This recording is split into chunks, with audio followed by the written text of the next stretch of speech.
a more aggressive player and a more intelligent aggressive player at that. So I am curious to see how well he handles rushing in on Luigi.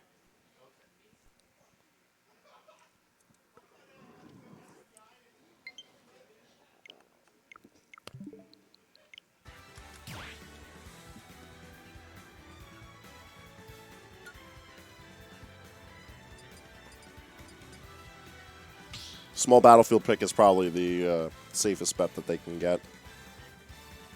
Fairly volatile stage, but they both play off of it really well, so like it works.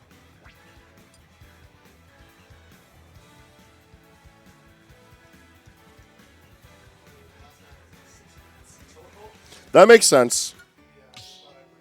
Yeah, no, Eon has a crippling fear of Ness built into him by Fang.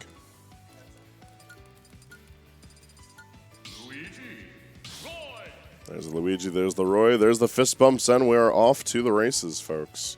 As soon as they see the light. Yeah, good on them.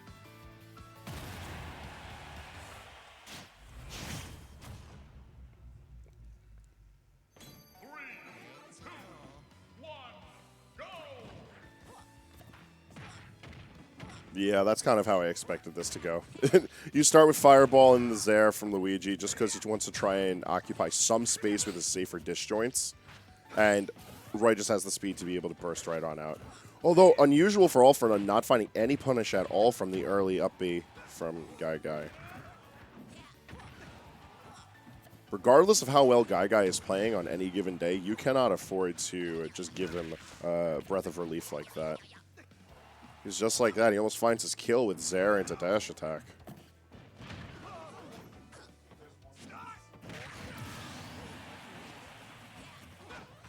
Yeah, his whole game plan is just, you know, grab you, damage you, and even if it doesn't kill you in one hit, he's still going to get plenty of damage. Look at that. 88 on the string, and he's still going, because now at this point, he's playing the simple game of trapping your landings. And if you're All for None, you know that you don't really have any good buttons to land with. Lord knows you're not doing it with Roy Dare. So he does have to be very selective of his landings. Now, with this all being said, if GuyGuy isn't able to finish his food, he has a lot to worry about because Roy with Rage can be very dangerous. In fact, almost getting the kill off of that one double-edged dance. Yeah, like, Roy can kill early, but you need something, a little substantial hits to make it happen.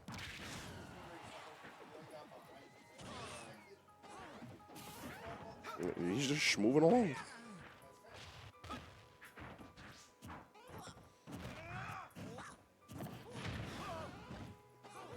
Yeah, All for None certainly being a fan of up B out of pressure, and the fact that Small Battlefield has those low-sitting platforms gives him a lot of ambiguity on how he's going to land. He can go through them, he can land on them, he can adjust where he wants to put himself. Overall, not a bad plan at all. Good DI from GuyGuy is going to help him keep this 3-1 stock lead he's sitting on.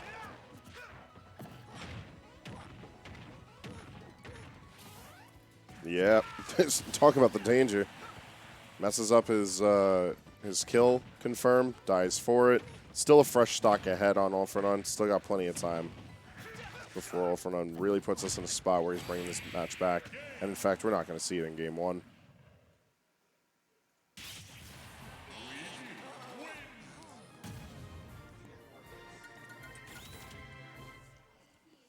He definitely needs to just make more substantial hits. Because, like, he's finding these little pokes here and there, and that's all well and good. But if you're not going to actually lead that into a kill, what's it matter?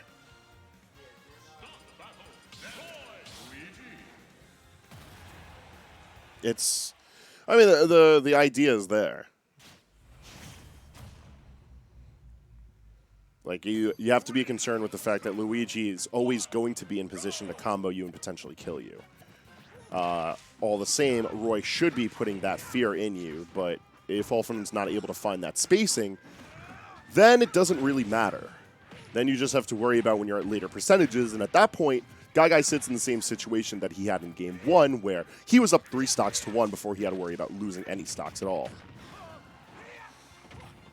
The pick to Kalos, I think, was a really smart one because of this, because now All4None's going to be struggling even more to find those hits that matter, going to be struggling to find those kills.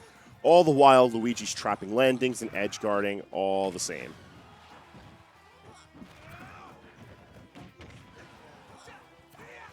It works for All4None if he gets his feet on the ground, because Roy can actually cause the same strife for Luigi by way of Luigi struggling to kill off the top.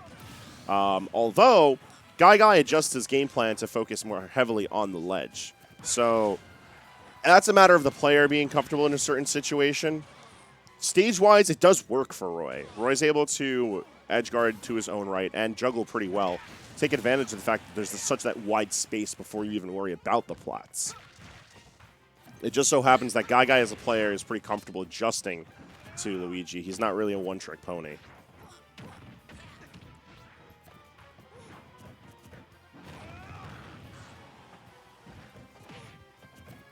I feel like that's why we're looking at more of a even match here. Even though it should be on All4None's counter pick, it's certainly a position that's at the very least not as lopsided as we saw game one.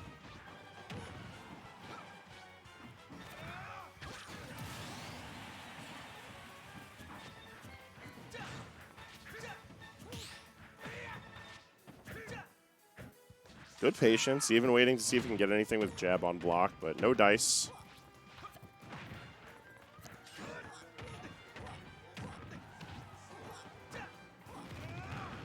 Yeah, that's kind of the wonder of Luigi.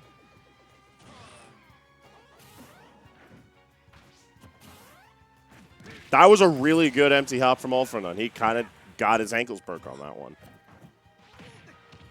Like expecting some sort of button to be able to whiff punish, which for one thing, at least smart on GuyGuy for recognizing that situation. But All4None knowing that that's what a Luigi would look for, dipping out and then coming in for the kill was really smart.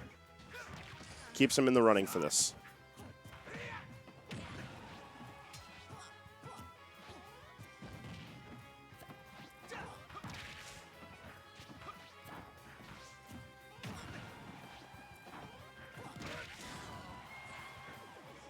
Yeah, no, it's certainly doable.